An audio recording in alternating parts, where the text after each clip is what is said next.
So hi, Alessandra. On Hi. behalf of Auroville Film Festival, I welcome you for the Meet the Director conversation. Hope you are doing well. Thanks for taking your time to watch my material, and thanks for allowing me to be part of this year's festival. It's all our pleasure. So Alessandra, I would like to have a conversation with you on your film journey as a filmmaker and about the film which you are going to show in this edition of Auroville Film Festival. So my first question is, you have traveled extensively and made projects for the marginalized, giving platform to many so they can voice their concerns. How has this shaped your vision as a filmmaker?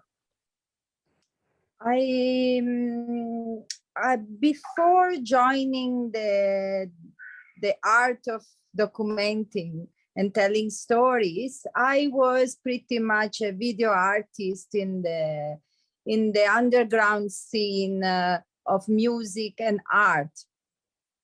So I was using concept and visual shapes to communicate emotions.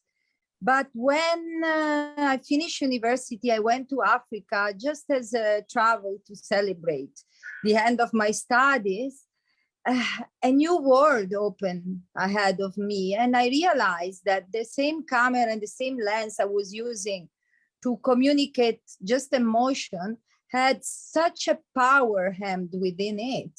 And it was just to me to realize, it was a moment of realization, and that changed my life, because since that day, and it was in 2006, since that day, every time I hold my camera, I feel the same emotions, the same important moment is every moment. The reality allows me to film and to get into such a deep contact that I feel without the camera, this magic doesn't happen. It's like a magic spell that through the lens of the camera, the light touches me and is in a constant mutual communication. So I feel like my call is to tell stories, because there are so many stories out there just waiting to be shared and told.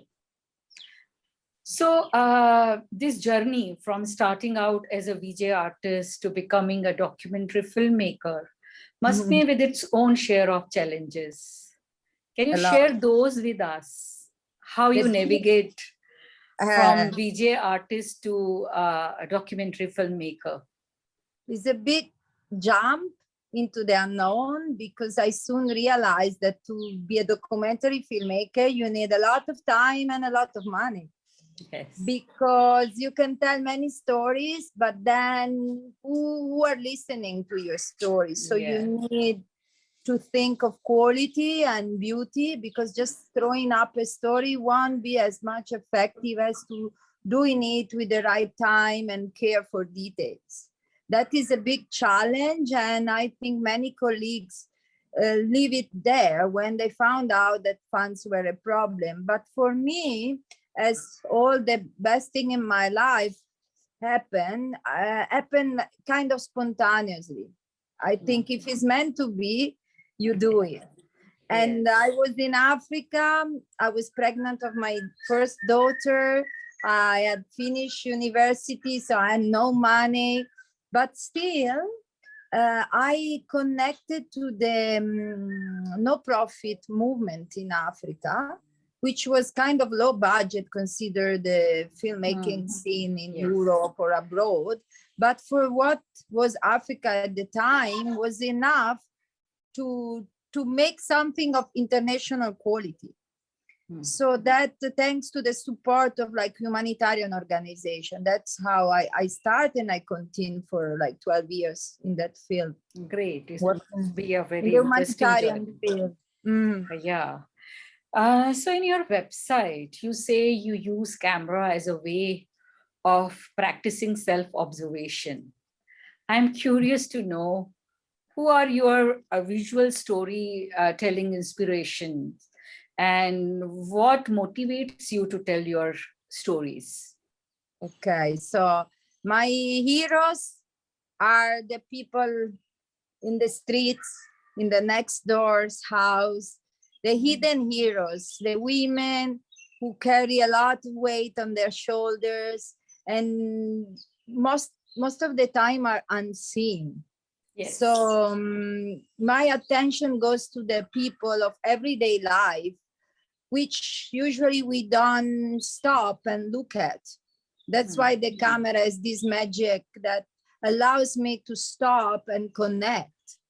And sometimes this mirroring can be uplifting, sometimes can be even painful, but still it gives me the opportunity to see myself reflected in others. And then I reach a deeper sharing of like understanding their living conditions. Like in Africa, I work a lot like with marginalized people, people living in slums, or with like HIV or the world of prostitution. Like people usually you don't connect, but then through the lens of the camera, and also photography is one of my biggest passions, you come, you enhance these inner faculties that is to see the beauty that everyone has. Yes.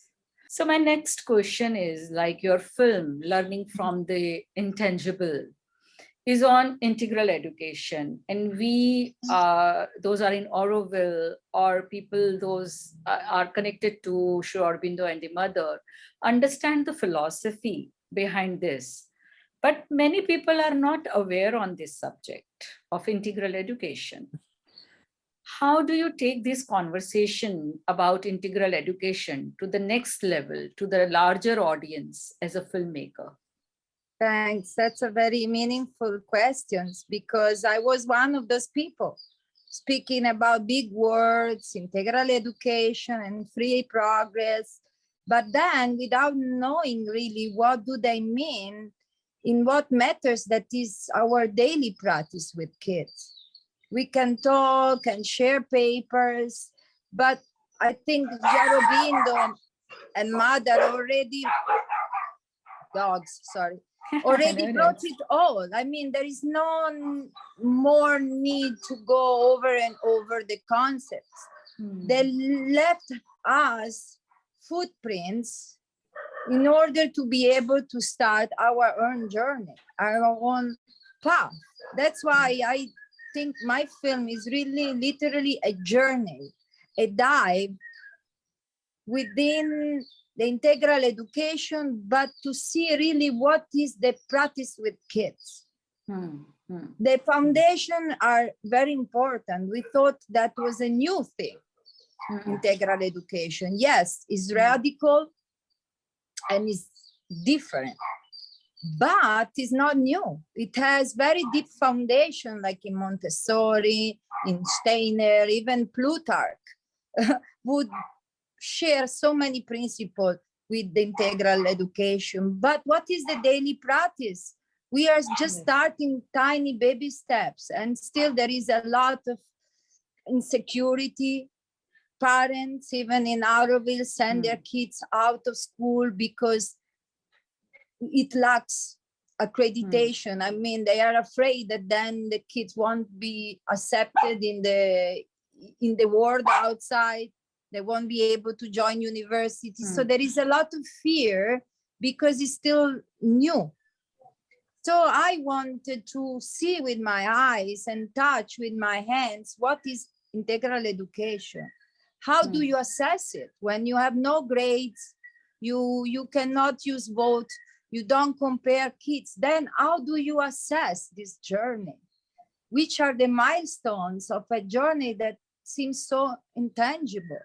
Yes. And I found when I was almost to give up, I was even going home crying some days and being lost, because too much freedom can be chaotic, is chaotic, but also chaos is a necessary part of growth and life. So I was at the paradox where I was almost to drop everything when the three principles of integral education start to unveil. And this was just by connecting and letting the children be all Yeah, immersed. you really documented it very sensitively and very beautifully. Like in even 18 minutes, I can see that all the action and what are the important you are when they are, getting angry and how they are calming down and how they are, participating with nature. All that what you have documented is really beautiful. Uh, Thank you. but do you think that you are like successful in this endeavor to capture that vision, and are you satisfied with the journey? I am very satisfied because it's been, first of all, one of the most significant learning journey in my own life. Yes. So the biggest success of this movie is the learning journey that I did together with the other team of researchers that were also parents and facilitators in the school. So the biggest output of the film was our learning journey and the clarity we gained.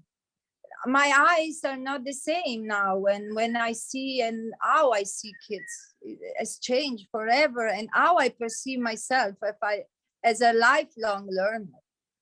This is like something I would be always thankful to the movie and the opportunity it opened up. Then if the audience will like it, it doesn't really matter. My intent right now is to share. Yes. I won't trace conclusions if TLC is doing well or is doing mistakes. Where are the mistakes? That's not my intent. Is to show it as an experiment, a bold experiment. And whoever is interested, who also doing like free education in the world, we can team up and share our own experience, because at the end the aspiration is a better humanity. Yes, yes. That's our aspiration. But if the educational system is just reproducing what the society is already doing, and we see we have reached like a dead hand with the society. And so how can education change the same society that is reproducing education? We have to step. Yeah, it's very, very vital point you are raising here. I hope. I'm not good at speaking. That's why no, we are interacting. It's not a speech we are giving to each other. I think we are interacting and sharing our experience. So my next question is, can you talk about the nature of the collaboration between you and the learning community? And what roles did they play? And were there specific individuals involved in the ideation of this film, developing the story and shooting? Who impacted the film in a major way? It was a casual meeting in the grocery store with one of the core facilitator who invited me for a meeting with the idea that I had to do a research. And it was many, many years they wanted to do a research, because they always had this problem of lack of trust and kids dropping out because parents have no trust or enough patience to see the progress happen. So I joined them by feeling that was the right film. I was just waiting the film, the story to be told, and that it reached me. And that moment I met TLC, the group of adults. There I realized that was it. I couldn't imagine. That was a big challenge between the gap between the ideal and the reality. And what made it possible, otherwise I would have surely dropped out, was the support and the collaboration also from the kids. Was truly a participatory process where everyone was involved. Even the kids, where they were not feeling like, they would tell me, please not film. And also that moments of difficulties and challenging situations, the kids were aware of the camera, but slowly I became part of their daily life. They start to play with the camera until a point they start even to not notice it was like part of their life. That was the best. When I realized I was a learner who was an integral part of the living community there. I was not anymore an observer, but part of them. And also with the camera, of course, I have 400 hours of footage and we will only share one, but there are so many touching moments where the kids touch the camera. For you to edit it and put a narrative, 400 hours footage is a lot, and it's very difficult for a filmmaker who get attached to each moment, how to let it go. You want everything to include and make a film. So I can understand your challenge. Yes. So great. So you are saying all the facilitator there, children themselves, they were the, they were participating in the whole process. Great. Yeah, that is. Yes. What really touched me most is that nobody there was concerned to give the right impression. They never stopped me from filming or to saying this is a difficult discussion. We don't want you to witness. They were so bold to give me really total freedom to film.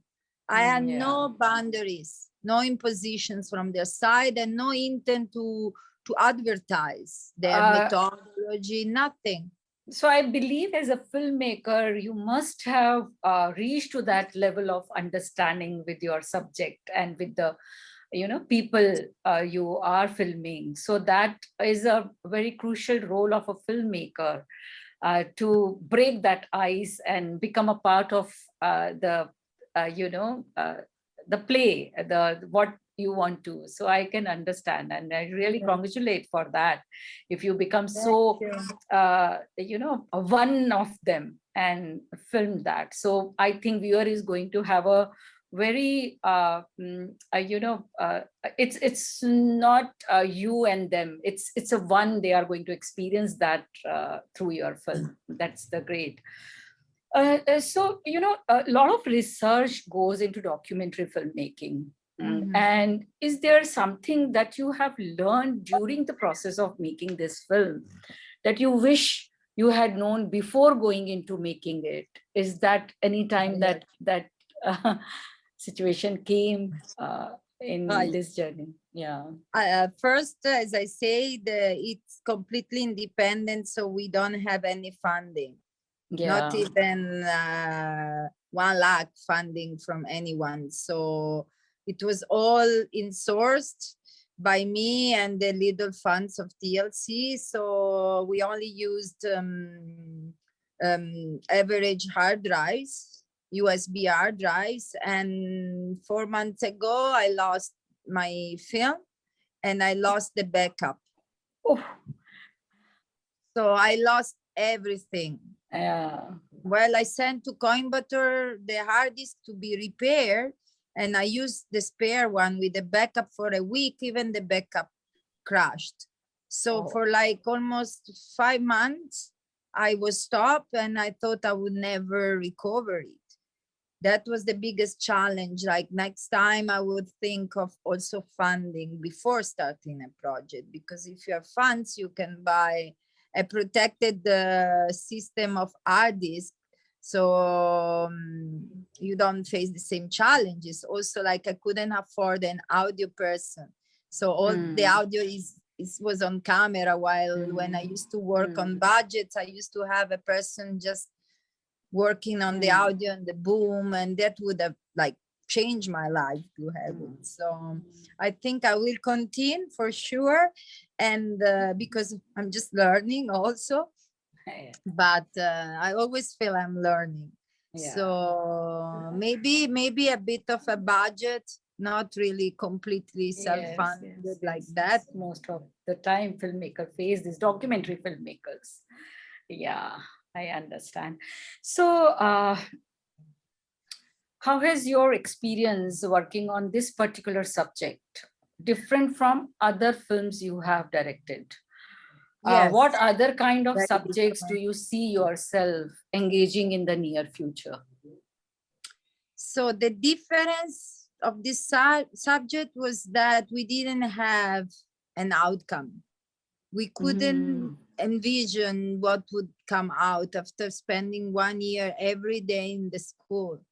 While on the opposite, all the other movies or documentaries I've done in my life, they were already having a storyboard.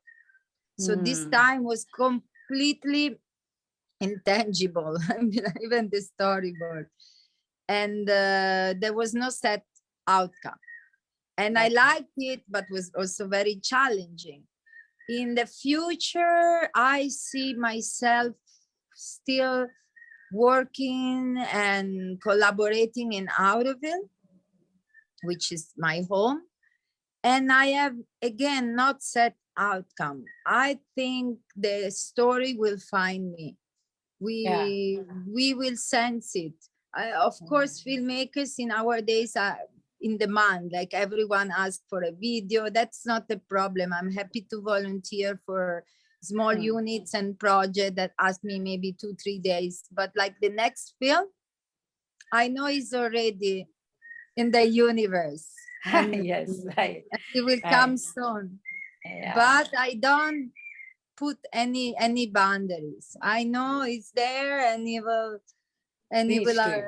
the moment will approach me, and I will know as it happened with this one. Yeah, thank you so much, Alessandra, for such a wonderful sharing, and we wish you a very best for your future projects. Thank you for your time. See you at the film festival. Yes. To meet you in person. Yes, we will definitely meet. I'm really looking forward. Yes, same here. Thank you so much.